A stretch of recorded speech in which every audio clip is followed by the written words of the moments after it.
ஒரு குட்டி ஸ்டோரியில இருந்து ஆரம்பிச்சாரு உங்க தலைவர். அந்த ஸ்டோரியே முதல்ல யூடியூப்ல வேற ஒருத்தன் பேசுனது. சொந்தமா ஒரு ஸ்டோரி கூட சொல்ல தெரியாத ஒரு தலைவர் அடுத்தவன் ஸ்டோரியை திருடி சொல்றாரு. நீங்க கருண பரம்பரை, அந்த பரம்பரை, இந்த பரம்பரை சொல்லிடுங்க.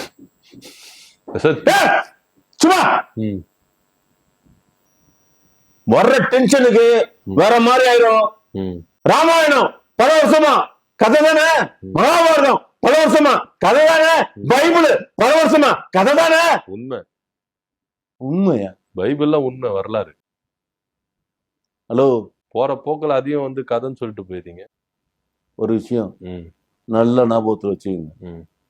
எல்லாம் எழுதுனதெல்லாம் ஏற்கனவே சொன்னது தானே. ஏற்கனவே சொன்னதுங்கிறதுதான். எங்க தலைவர் மட்டும் எடுத்து சொன்னத அத கிண்டலும் கேலியுமா பண்ணுவீங்களா? பின்ன அவர் சொல்றதே பெரிய கிண்டல் கேலியுமா தான் இருக்கு.